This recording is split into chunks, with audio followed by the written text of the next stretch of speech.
My name is Atlas Reeves, but most folks just call me Reeves. I've been married to my high school sweetheart Lily for going on 6 years now. We decided early on not to have kids right away, valuing our independence too much. Maybe someday, but not until our mid-30s at least. Lily and I both came from humble beginnings, growing up in the same small factory town, though on opposite sides of the tracks. Our paths didn't cross until senior year, when we both ended up at the same college fair downtown. Lily was a star student and earned herself a full academic scholarship to study accounting. I, on the other hand, barely graduated. But what I lacked in book smarts, I made up for in street smarts and a tireless work ethic. At 16, I started my own car detailing business, washing and waxing vehicles for local dealerships and wealthy clients. By 18, I had a team of a dozen guys working for me and contracts with half the car lots in the county. Meanwhile, Lily was job hunting with her newly minted degree. When she approached my booth at the fair, resume in hand, I was instantly smitten. "I'm not looking for someone to wash cars," she said with a coy smile, "but maybe you'd like my number anyway." I called her before she made it to the next table and asked her to dinner that very night. 6 years later, we said, "I do." Thanks to that fateful job fair, Lily landed an entry-level accounting position at a big auto parts manufacturer. Within 5 years, she worked her way up to head of accounts payable. We were living quite comfortably on our dual incomes with no kids. As for me, my detailing empire expanded, becoming the go-to shop for luxury car owners across the state. I even landed a few celebrity clients. It's funny, as a car detailer, you end up hearing all sorts of juicy gossip. Rich people talk freely in front of the help, assuming we're deaf or dumb. Helps that I have a trustworthy face too. So it wasn't unusual when about 6 months back, a high-profile client lingered after I finished with his Porsche 911, seemingly eager to chat. "Mr. Reeves," he said, handing me his business card, "I'm Vince Sloan, private investigator. I was hoping I could engage your services." I shook his hand and asked how I could be of assistance, assuming he needed a fleet of cars or surveillance vans detailed. But I was way off the mark. "Please, call me Vince," he insisted. "I'll cut right to the chase. I'm working for a client who suspects his wife is being unfaithful, or at least on the verge. My client's wife is an accountant at Pylon Auto Parts. They recently took on a new exec, a real shark named Declan Shaw. Shaw has a reputation for wrecking homes, if you catch my drift. He's been whining and dining my client's wife, sending flowers, flirty texts, the whole 9 yards. Textbook stuff so far. But now he's angling for a weekend rendezvous. We've got a lot of pieces to the puzzle, but still a few gaps to fill." I nodded, intrigued but still unsure what this had to do with me. Then it clicked. Lily worked at Pylon. Suddenly I was hanging on Vince's every word. He must have sensed my interest piqued. "I was hoping you could help us fill in those final pieces," Vince continued. "This Shaw character, he leaves little gifts and notes on her desk. She reads them and then tosses them in her trash can. Your crew services the offices at Pylon, right? Think you could have your guys keep an eye out? Maybe collect any personal items that end up in her waste bin and pass them along to me? I've vetted it with my legal team, totally above board since it's garbage. I've also got the green light from her employer." I raised an eyebrow at that last part. Why would Pylon agree to let a pie snoop on one of their employees? Vince must have read my mind. He pulled out a business card and slid it across my desk. "Here's the CEO's direct line if you don't believe me. Give him a call. He'd rather not deal with the inevitable sexual harassment suit if this Shaw guy crosses the line. A little corporate espionage is a small price to pay to avoid that mess." The CEO's name on the card was familiar. I had him in my contacts already. Without a word to Vince, I pulled out my cell and dialed. He picked up on the first ring. "Atlas, I know why you're calling," he said without preamble. "I'm aware Vince Sloan is sitting in your office. You have my full authority to pass along any non-company materials to him and his team. I'm having my lawyer draft up an official letter stating as much. You'll have it in your inbox within the hour. I have to run. Vince is waiting for me in the lobby. But call me directly if you need anything else." With that, he hung up before I could even get a word in. I turned back to Vince, who was grinning like the cat who ate the canary. I simply nodded. All right, I'm in. Give me the full rundown and I'll have my guys start separating out her trash. I'll go through it myself here at the shop and you can swing by each morning at 10 to collect it. Work for you? Vince reached across the desk to shake my hand. Perfect. I'll have a courier drop off a dossier in the morning with photos and more specifics. But in general, be on the lookout for receipts from cozy lunches or late dinners, love notes, flower deliveries, that sort of smoking gun. With the plan in place, Vince took off and I called a huddle with my crew leads to brief them on the cloak and dagger mission. For the next 2 months, we worked closely with Vince and his agency. Finally, he came to me and said they had more than enough evidence. The wife slipped away with Shaw after a long lunch and Vince's guys were able to tail them to a motel. The client filed for divorce that same day. After that, life went back to normal, or so I thought. About a week later, I noticed Lily seemed distracted and jumpy, constantly checking her phone and being unusually secretive with her purse and laptop bag. I tried to casually ask if everything was all right, but she brushed me off, saying it was just stress at work. She was logging long hours at the office too. I didn't think much of it at first. Quarterly taxes were coming due and it was her busiest time of year. But then Mona, one of my most senior employees who had been with me since I was a one-man operation, asked to speak with me privately. Mona was more than an employee to me. She was the mother I never had, always looking out for me, quick with sage advice and a comforting shoulder. She was a good 30 years my senior, but sharp as a tack. As she settled into the chair across from my desk, I could tell something was troubling her. She took a deep breath and dove right in. Atlas, honey, I don't know quite how to say this, so I'll just come right out with it, she began, brow furrowed with concern. You remember a few months back when we were helping out that detective fella? I nodded, my own forehead creasing. Where was she going with this? Well, as you know, my route got switched around and I'm servicing the offices over at Pylon now, Mona continued cautiously. And that man y'all were surveilling, that Shaw character, I've seen him sniffing around Lily's desk. My blood ran cold. I motioned for her to go on. Yesterday, I spotted a big bouquet of red roses on her desk. I didn't think much of it at first, figured maybe you had sent them.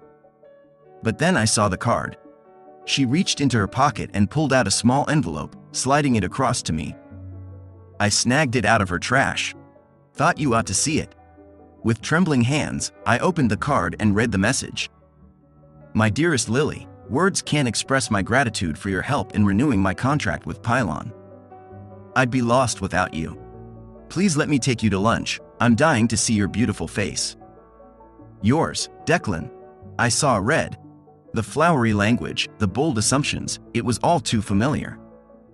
I flashed back to Vince's initial download on this Declan Shaw, how he preyed on lonely or neglected wives, luring them away from their husbands with empty flattery and false promises. And now he had set his sights on my Lily. Over my dead body, I thought. I thanked Mona profusely, promising to keep her updated. She squeezed my shoulder reassuringly as she left my office, throwing me a sympathetic glance. The second the door clicked shut behind her, I snatched up my phone and punched in Vince's number. He answered on the second ring. Atlas, to what do I owe the pleasure? He asked, his tone jovial. I quickly filled him in on Mona's intel, my words clipped and laced with barely contained rage. Vince let out a low whistle. I had a feeling that Snake would be on the prowl again. I've still got a tail on him. Seems you're hubby number 3 to join the Shaw Survivors Club. The other two, do they know about each other? I asked, my mind already spinning with ideas on how to proceed. Vince chuckled darkly. They do now. And they've agreed to split my fees to keep eyes on him 24/7. You want in on that arrangement? Absolutely, I replied without hesitation. What's our next move?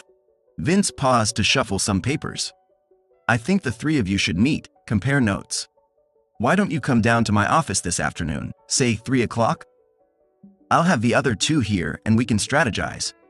At 2:55 on the dot, I strode through the doors of Vince's detective agency, adrenaline already pumping. He greeted me with a firm handshake and ushered me into a conference room where two other men sat, looking just as anxious and pissed off as I felt. Vince made quick introductions. Atlas, meet Gabe Delaney and Hank Bridges. Gabe, Hank, this is Atlas Reeves. Turns out you three are all members of a very unfortunate club. Gabe's wife works with Shaw at Pylon. Hank's wife is a teacher and Pylon sponsors the robotics team she coaches. Shaw has been mentoring the team, using it as an excuse to get close to her. Atlas here just learned Shaw is now putting the moves on his wife Lily, who heads up accounting at Pylon. We all exchanged grim nods of solidarity. Vince walked us through the evidence he had collected so far. Receipts from cozy dinners, love notes, suggestive texts, and emails. Shaw was nothing if not predictable. He had the same playbook for every woman: shower them with attention, make them feel desired and appreciated, promise them the moon. He seems to get off on the husbands knowing, Vince explained with disgust. He wants them to feel powerless, like he's the better man. Real piece of work, this guy. In the last year alone, I've documented a dozen divorces that trace back to him. Did some digging and found out Pylon isn't his first rodeo either. He had a nice little racket going at his last job in Chicago until he got sued by a group of angry exes. Pylon settled out of court and shipped him here. Looks like they just set him loose on a fresh crop of targets. Gabe pounded his fist on the table, his face mottled with rage. We have to stop this bastard. He needs to be taught a lesson. I'm not about to let him destroy my family. I've got 2 little girls at home. They need their daddy. Hank and I murmured our agreement. Vince held up a hand. I'm with you, gents. But we have to be smart about this. Can't do anything that will jeopardize the investigation or any future legal action. Here's what I propose. The meeting wrapped with all of us on the same page. Vince created a group text so we could share any new developments in real time. Gabe and Hank seemed to take some comfort in not being alone in this nightmare. We shook hands and went our separate ways. Over the next week, Lily's behavior grew more erratic. Some nights she was extra affectionate, others she was cold and distant. I did my best to act like everything was normal.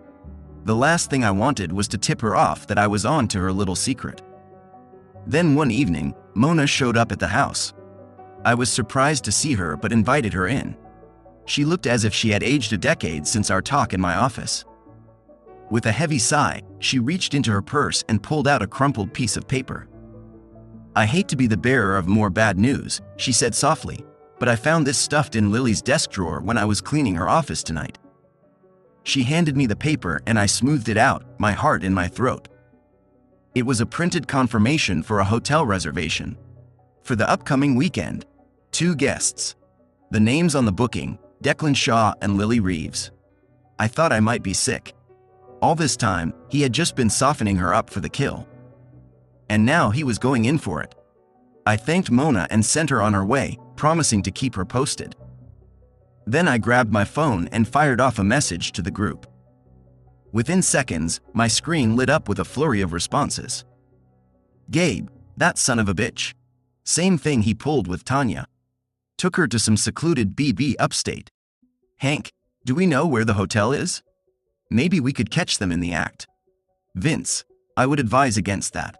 Too risky. Could backfire in a big way. Atlas, I need to confront Lily. Tonight. Put an end to this before it goes any further. Vince, tread carefully, Atlas.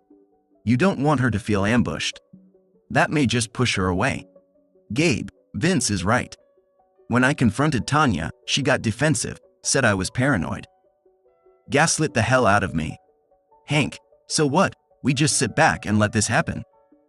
Let him win? Atlas, not a chance. I have an idea, but I'll need all of your help to pull it off. I laid out my plan. It was a Hail Mary, but I was out of options. Gabe and Hank were quick to volunteer their assistance. Even Vince agreed to play his part. We agreed to touch base in the morning to finalize the details. I stayed up half the night, agonizing over every scenario, second-guessing myself. But in the end, I knew I had to fight for my marriage.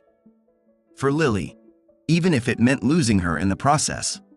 The next morning, I was on edge. I could barely choke down my coffee and toast.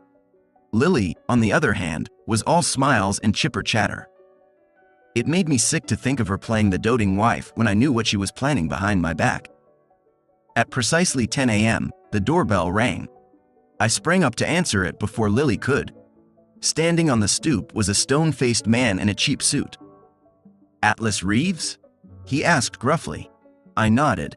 "You've been served." He thrust a manila envelope into my hands and turned on his heel. Lily came rushing into the foyer, her eyes wide. "Atlas, what's going on? Who was that?" I didn't answer. I just tore open the envelope with shaking hands. Inside was a stack of papers. On top, a petition for divorce. My heart stopped. "Atlas, what is that? What's happening?" Lily's voice was shrill, panicked. I took a deep breath and willed my own voice not to betray me. "I could ask you the same thing, Lily. But I think we both know." I handed her the papers, watching as the color drained from her face. She flipped through them frantically, her eyes scanning the pages. When she got to the damning evidence, the hotel confirmation, the love notes, the explicit emails, she crumpled. "I can explain," Lily whispered, tears welling in her eyes. "It's not what it looks like." I scoffed. "Really? Because it looks like you've been carrying on an affair with your coworker. Planning a romantic getaway behind my back. Lying to me for weeks, maybe months. Tell me, what part did I misinterpret?" Lily opened and closed her mouth a few times, but no words came out. She looked utterly defeated. I almost felt sorry for her. Almost. "Atlas, please," she finally choked out. "I never meant for this to happen. It just got out of hand." I was confused, flattered by the attention. But I swear, I never slept with him. I couldn't go through with it. "I love you." I shook my head sadly. "I wish I could believe that, Lily. But the trust is gone. You broke our vows. You broke my heart. I don't see how we come back from this." Lily dissolved into sobs, the papers fluttering to the floor as she buried her face in her hands. I fought the urge to comfort her. I had to stay strong. Just then, my phone buzzed with an incoming text from Vince. "The Eagle has landed. Stand by." I took a deep breath. It was go time. As if on cue, the doorbell rang again. Lily's head snapped up, her eyes wide with fear. She knew who it was. I steeled myself and went to answer it. There, standing in my doorway, was the man himself. Declan Shaw. He looked like a deer in headlights, clearly not expecting to see me. Behind him, I could see Vince and his team, cameras rolling. "What the hell is this?" Shaw sputtered, trying to back away. But Gabe and Hank emerged from the bushes, blocking his escape. "This," I said calmly, "is an intervention. Did you really think you could just waltz in and steal my wife? Destroy my marriage? Not on my watch, pal." Shaw's face twisted into an ugly sneer. "Your wife came to me willingly," he spat. "Not my fault you couldn't keep her satisfied." I lunged at him, but Vince held me back. "He's not worth it," he muttered in my ear. "We've got all the evidence we need. His ass is grass." As if to punctuate Vince's point, 2 police cruisers came screaming up, lights flashing. Uniformed officers poured out, making a beeline for Shaw. He tried to run, but Gabe and Hank grabbed him, slamming him against the side of the house. "Declan Shaw," one of the cops said as he slapped cuffs on him, "you're under arrest for extortion, fraud, and solicitation. You have the right to remain silent." As they read him his rights and stuffed him into the back of a squad car, Lily came stumbling out onto the porch, still sobbing. "Atlas," she cried, reaching for me. "I'm so sorry. I'm so ashamed. Please forgive me. We can work this out. I'll do anything." I gently pushed her away. "I'm sorry too, Lily. Sorry it came to this. But I can't just sweep this under the rug. You were ready to throw away our life together. That's not something I can forget." Lily crumpled to the ground, hugging herself as she wept. It took everything in me not to scoop her up in my arms. But I had to be resolute. Vince put a hand on my shoulder. "You did the right thing, Atlas. I know it doesn't feel like it right now, but you're going to be okay. Both of you." This is rock bottom. Only way to go is up. I nodded numbly, watching as the cops peeled away with Shaw. Gabe and Hank each gave me a sympathetic clap on the back before climbing into Vince's car. And then it was just me and Lily. I helped her to her feet and guided her back inside. She clung to me like a lifeline, her tears soaking my shirt. I sat her down on the couch and poured her a stiff drink. She downed it in one gulp. "What happens now?" she asked hoarsely, not meeting my eyes. I sighed heavily. "Now, we pick up the pieces. We get you into therapy. We see if there's anything left to salvage. But Lily, I need you to understand the gravity of what you've done. The trust is shattered. It's going to take a lot of work to rebuild it, if we even can." Lily nodded, fresh tears spilling down her cheeks. "I know. I'm willing to do whatever it takes, Atlas. I can't lose you. You're my whole world." I took her hand, running my thumb over her knuckles. "One day at a time, Lil. That's all we can do. One day at a time." The next few months were a blur of lawyers, court dates, and counseling sessions. Shaw ended up taking a plea deal, agreeing to a hefty fine and mandatory therapy in exchange for dropping the solicitation charges. Pylon fired him on the spot. Last I heard, he slinked back to Chicago with his tail between his legs. As for Lily and me, we decided to separate for a while. She moved in with her sister and threw herself into individual therapy. I focused on my business and my own healing. It was the hardest thing I've ever done, but I knew we both needed space to process everything. Slowly but surely, we found our way back to each other. We started with coffee dates, then graduated to dinners. We talked for hours, really talked, like we hadn't in years. We both owned up to our mistakes and committed to being better partners. After 6 months apart, Lily moved back home. It wasn't easy, but we were determined to make it work. We continued couples therapy and made time for regular check-ins. Gradually, the trust started to rebuild. Now, a year later, I can honestly say we're stronger than ever. We weathered the worst storm of our lives and came out the other side. We're more honest, more intentional. We don't take each other for granted. I wish I could say the same for Gabe and Hank. Despite their best efforts, their marriages couldn't withstand the betrayal. Gabe's divorce was finalized a few months ago. Hank and his wife are still in limbo. As for Shaw, I heard through the grapevine that he got a taste of his own medicine. Apparently, he started dating a woman he met in therapy, only to find out she was timing him with her ex. Karma's a bitch. Looking back, I'm grateful for the lessons, painful as they were. I learned that love isn't some fairy tale, it's a choice you make every day. It's showing up, even when it's hard. Especially when it's hard. Lily and I aren't perfect, but we're committed to being perfectly flawed together. And that's more than enough for me.